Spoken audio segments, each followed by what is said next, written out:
Hi guys, मेरे YouTube channel में आपका हार्दिक स्वागत है। अगर आपने अभी तक चैनल को सब्सक्राइब ना किया तो चैनल को सब्सक्राइब कर लें।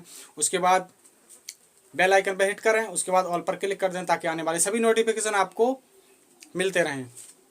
तो आइए टाइम वेस्ट ना करते हुए आज हम देखने वाले हैं द इंडियन एक्सप्रेस वे latest news regarding NEET 2025 exam. मतलब जो द इंडियन एक्सप्रेस ने लेटेस्ट न्यूज़ दी है, लेटेस्ट न्यूज़ बाय एनटीए के द्वारा ये बोला गया है। तो analysing exam pattern insights into question trend, ये किसके बारे में है कि क्वेश्चन ट्रेंड का जो एनालाइजिंग करना है एग्जाम पैटर्न का, उसके बारे में है।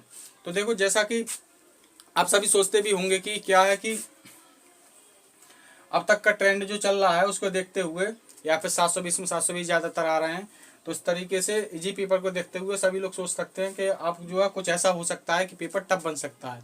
तो हाँ, आप सही सोच रहे हैं, ऐसा ही सोचा जा रहा है कि पेपर में भी टफ, मतलब पेपर लेंथी हो सकता है या फिर ट्रिकी हो सकता है। तो इसके लिए क्या होना चाहिए कि हमें ज़्यादा से ज़्यादा, अगर ऐसा हुआ तो हमें पहले वो क्वेश्चन कर लेनी है जो कि हमें आ रहे हैं कम समय में, जो हो पा रहे हैं। ठीक है, तो क्वेश्चन कैसा भी आए उससे फर्क नहीं पड़ना चाहिए, क्योंकि जो अगर इजी है तो वो सबके लिए इजी होगा, टफ है तो सबके लिए टफ होगा। अगर टफ होगा तो कट ऑफ कम जाएगा, तो उससे कोई फर्क नहीं पड़ता है। और मेहनत करने वालों के लिए चाहे पेपर कैसा भी बन जाए उससे फर्क पड़ता ही नहीं है। तो आपके लिए इसी बात को देखते हुए आज के लिए कुछ मोटिवेशनल लाइन है जो मैंने खुद के द्वारा, मतलब मैंने खुद ही लिखी हैं। तो वो कहना चाहूँगा, थोड़ा पढ़ाई से रिलेटेड मोटिवेशनल लाइन है कि पेपर कैसा भी आए हमें अपना हार्डवर्क करना चाहिए। तो उस पर है कि अर्ज किया है तोड़ दो उन दीवारों को, अर्ज किया है तोड़ दो उन दीवारों को जो रास्ते में आ रही हैं तुम्हारे, तोड़ दो उन दीवारों को जो रास्ते में आ रही हैं तुम्हारे, छोड़ दो उन शौकों को, छोड़ दो उन शौकों को जो बाधा बन रहे हैं तुम्हारे, छोड़ दो उन शौकों को जो बाधा बन रहे हैं तुम्हारे। कुछ दिनों बाद मतलब ये जब कहा जा रहा है कि जब एक बार आपने कर ली मेहनत, तो एक बार जब आपने कर ली मेहनत, एक बार जो कर ली मेहनत, तो कुछ दिनों बाद ही यही शौक, तो कुछ दिनों बाद ही यही शौक विद फैमिली चरणों को चूमेंगे तुम्हारे। तो इस तरीके से यही है, पेपर कैसा भी हो। तो इसमें जो बताया गया है बायोलॉजी के लिए बताया गया है कि बायोलॉजी में हमको मेनली ध्यान देना है, वो केवल बायोलॉजी में पहली बात तो ये ध्यान रखें, इसमें ये भी बोला गया है कि उससे हमें मतलब नहीं है। क्या होता है, कुछ लोग बस सोचते हैं कि अरे बायोलॉजी को हल्के में लेते हैं कि बस रट्टा फेंकेशन वाली चीज़ है, ऐसा नहीं है।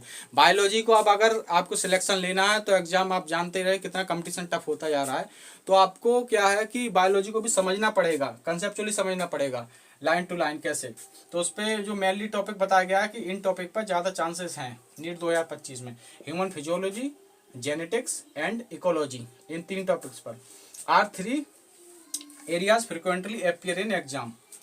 और क्या, बायोलॉजिकल प्रोसेस एंड उनके आपस के जो रिलेशन है उसको समझना। मतलब ये नहीं कि केवल मेमोराइज करने से, केवल रटने से ऐसी काम नहीं चलेगा। बायोलॉजिकल प्रोसेस आपस में क्या उनके रिलेशन है, किस तरीके से कोरिलेट करके अच्छे से समझना होगा अब हमको बायोलॉजी में, क्योंकि क्वेश्चन जो है बहुत अच्छे से इंटर रिलेट करके बन रहे हैं अब। केमिस्ट्री में क्या है, केमिस्ट्री में बैलेंसिंग ऑल द 3 OIP का मतलब ऑर्गेनिक, इनऑर्गेनिक और फिजिकल। मतलब जो organic chemistry, inorganic chemistry, physical chemistry, मतलब कार्बनिक रसायन, अकार्बनिक रसायन और फिजिकल केमिस्ट्री मतलब भौतिक रसायन, इन तीनों का हमको बैलेंस करना होगा तीनों में। और ये होता ही अक्सर कि मोटा मोटा क्या होता है, जैसे 45 क्वेश्चन 45 क्वेश्चन आते हैं तो उसमें से अप्रोक्स 15 इस तरीके से फिजिकल केमिस्ट्री, ऑर्गेनिक और इनऑर्गेनिक से उठाए जाते हैं। तो बैलेंसिंग करके चलो तीनों चीज़ों को। फॉर ऑर्गेनिक के लिए क्या, कार्बनिक रसायन के लिए reaction mechanism and name reaction, इस पर आपको अच्छी ग्रिप बनानी होगी, अपनी अच्छी पकड़ बनानी होगी रिएक्शन मैकेनिज्म पर और नेम रिएक्शन पे। ठीक है, क्योंकि यहीं से क्वेश्चन पूछे जाते हैं ज़्यादातर।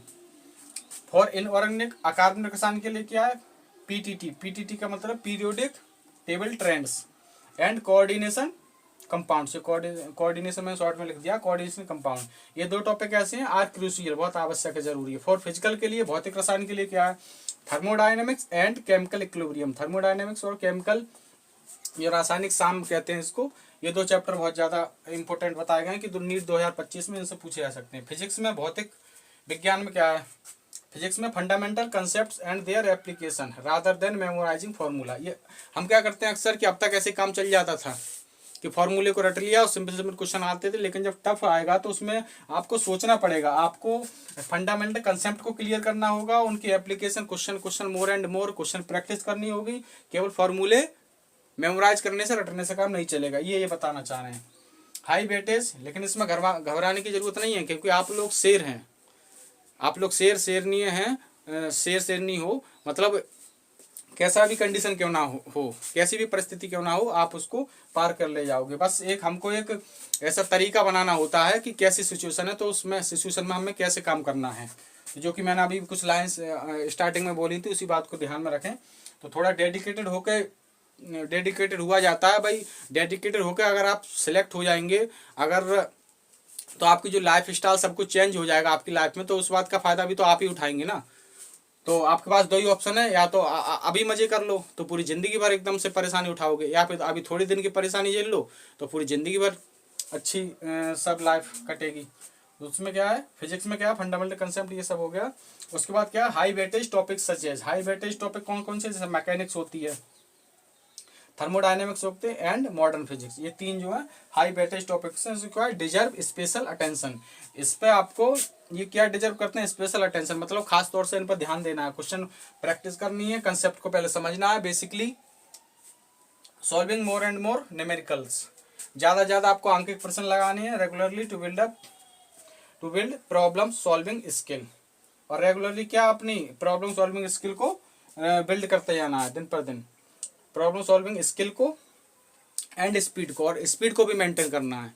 क्योंकि देखो पेपर जब सिंपल आता है तो हमारे मेन फैक्टर होता है स्पीड एंड एक्यूरेसी, ठीक है, तो हम उस चीज़ के लिए भी तैयार रहें।